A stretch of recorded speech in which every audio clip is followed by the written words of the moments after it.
जदि आपणक अंचल भी एमिति लगातार वर्षा हेउची तेबे वर्षा छाड़िबा मात्रे एही चारोटी काम निश्चय करनियंतु। प्रथमटी होउची वर्षा हेबा परे एमिति पट मानकरे पानी जमा हो जाए।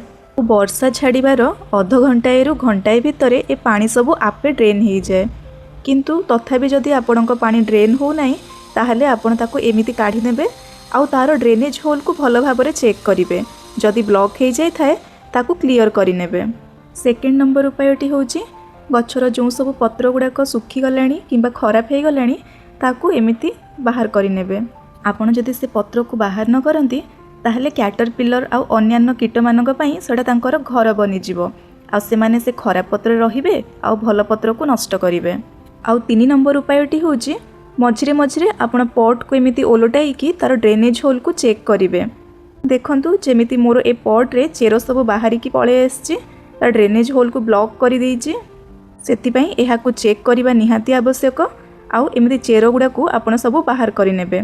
एबे जानि नेबा शेष उपायटी हुए कि वर्षा दिन रे सफिशिएंट पानी पाउथिबारु एमिति बहुत सारा घास पट रे उठी जाई थाए जहा फल रे पट रे बढ़ुथिबा गछटी सफिशिएंट खाद्य पाई पारे नाही एवं तार ग्रोथ भल भाबरे हुए नाही। सेथिपई ए सब घास को भल भाबरे बाहर करि नेबा। किंतु बाहर कला टाइम रे जेतिकी सब ता चेर रे माटी लागिची ता माटी को आपण पट रे एमिति झाड़ी की बाहर करिवे।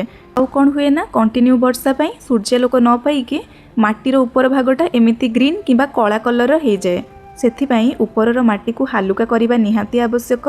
जेते बेले ऊपरर माटी टिके ओदा थिबो माटी को टिके एमिति हालुका करि नेबे जहा द्वारा कि चेर जाए ताजा हवा पहुँची पारिबो आउ गछर ग्रोथ रे बहुत भल भाबरे सहायता करिवो।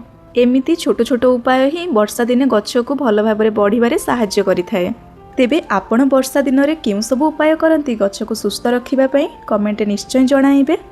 आउ एमिति यूजफुल गार्डनिंग टिप्स पई मो चैनल को फॉलो करि नेबे। Thank you. Happy gardening.